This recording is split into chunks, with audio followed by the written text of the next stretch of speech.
Et c'est maintenant l'heure de la chronique culture. Nous sommes avec Dja Mambou de la revue Cinéma Awetele. Bonsoir Dja. Bonsoir.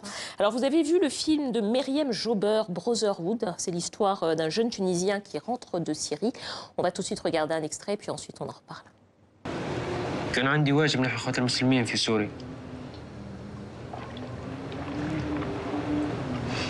أخوك المسلم ريان نسيته هذاك؟ وين كنت أنت نهار اللي حوزوا الكلاب؟ قريب لما روشوه. عالجال خوك سارح في بلاصة سيادتك. وأمك المسلمة قطعت الماكلة بعد ما مشيت لين قريب تموت. مش متابعين الواجب الديني بتاع دين والديك. بجاه ربي خلينا نكملوا هالقد ما راك مررتها لنا. جيت عطيتني قدرنا أنا قعدت. أما أنت حاسبني بغلة متاع خدمة. Voilà, on a vu cet extrait qui est assez fort, hein, parce que dans ce film, on est vraiment dans une famille tunisienne qui est avec ce jeune homme qui rentre de Syrie. C'est un film sur une tentative de réconciliation, en somme. Comment est-ce que le projet est né ? Oui, absolument. En fait, il est né d'une façon assez particulière. En fait, la réalisatrice s'est rendue dans le nord de la Tunisie pour la première fois.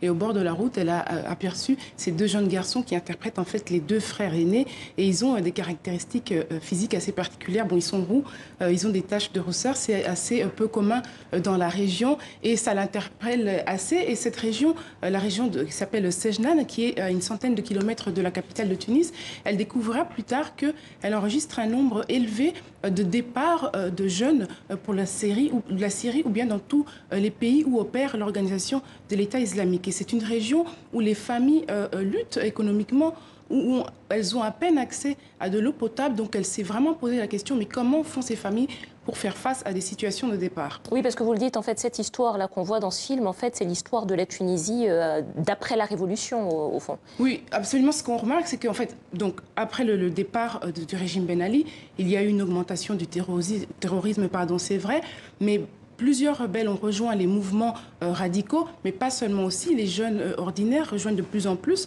Et en fait, la Tunisie, aujourd'hui, est un pays où on compte le plus de combattants étrangers. C'est assez curieux quand on sait et on entend souvent que la Tunisie fait partie des pays musulmans les plus tolérants. Et ça reste encore un sujet tabou, ces départs, mais quand même dérangeant. Il y a une préoccupation dans la société tunisienne, en tout cas dans sa cinématographie, notamment avec le film Weldi, un autre film long-métrage fiction cette fois-ci, du réalisateur Mohamed Benatia, qui lui suit une famille de classe moyenne qui voit son fils partir en Syrie et qui est complètement désarmé. Oui, c'est un phénomène qui touche toutes les classes sociales. Alors vous dites c'est un phénomène qui est tabou dans la société tunisienne. Comment est-ce que la réalisatrice, elle l'a fait finalement pour dépasser les barrières qu'elle a dû avoir finalement pour réaliser ce film? Finalement, c'est un peu ça. Elle le fait d'une façon, du point de vue du contenu, mais aussi du point de vue de la forme. La communication est extrêmement difficile. C'est-à-dire qu'au sein de cette famille, comme on l'a vu, les gens s'adressent la parole difficilement. Le père, qui est très fâché, s'adresse à son fils à travers la maman. Et le fils répond à ses parents à travers cette jeune femme qu'il a ramenée, qui est sa femme, en fait, parce qu'il n'est pas revenu seul. Et cette femme porte... elle est complètement voilée, on ne voit que ses yeux, ce qui énerve complètement le père, parce que pour lui, ce foulard qu'elle porte, ce niqab, est un instrument de radicalisation. Ils ont des façons différentes de réagir. Le père est très énervé. La mère, elle est juste contente que son fils soit rentré à la maison sain et sauf. Aussi, dans le film, il y a la couleur rouge revient aussi beaucoup, parce que dans le cinéma, elle marque la violence. Et ici, elle a voulu montrer la violence des propos du père envers son fils, mais aussi la difficulté qu'ils vivent dans le milieu rural, mais aussi peut-être faire référence à ce qu'aurait pu vivre le jeune fils durant son séjour en Syrie, par exemple. Oui, parce qu'effectivement, ce dont on se rend compte dans le film, c'est que derrière ce problème des revenants et de ceux qui partent en Syrie ou en Irak, en réalité, il y a des difficultés de communication, des difficultés au sein même des familles, que tout part de là. C'est ce qu'on voit dans l'extrait que vous avez montré. Et c'est ça qu'elle a voulu faire, la réalisatrice. Elle a fait beaucoup de recherches justement là-dessus, pour voir quelles étaient les raisons, quels étaient les profils types, etc. Et elle est parvenue à voir que finalement... elle, d'ailleurs, le personnage qu'elle a choisi, elle a voulu le prendre discret et assez effacé. Parce que lui, il est plutôt en quête d'une certaine masculinité. Et donc, ici, elle a vu avec ses recherches que contrairement à ce qu'on croyait au départ, que cette organisation recrutait beaucoup des jeunes naïfs, en fait, dans les faits, il y a plusieurs profils qui se présentent. Oui, parce que justement, alors je vous coupe la parole, pardon, mais c'est vrai qu'on voit un jeune qui est très jeune, qui est fragile.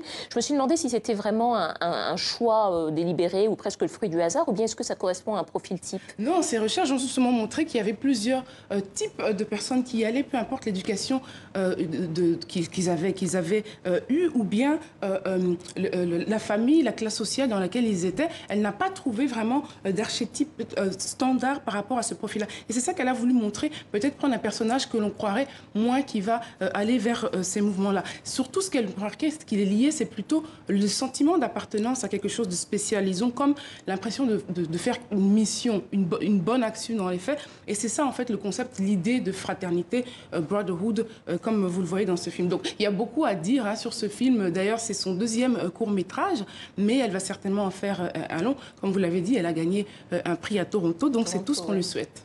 Alors oui, elle pose la question quand même, finalement, comment est-ce qu'on fait pour réinsérer ces jeunes dans la famille? C'est un petit peu ça l'objet du film. Alors je ne vous demande pas de nous révéler la fin. Mais non, je ne vais pas révéler la fin, mais c'est vrai qu'elle, c'est une question qui est partie dès le départ, parce qu'elle, donc d'origine tunisienne, certes, elle vit en Amérique, et en revenant là, elle voit cette situation, elle revient dans une période post-Ben Ali qui a beaucoup changé selon elle. Et elle se met à la place de cette mère et elle se demande, pour elle, en fait, même toutes les mères en Amérique, ailleurs ou même en France, réagiraient sans doute de la même manière que la mère a réagi par rapport à le retour de ce fils.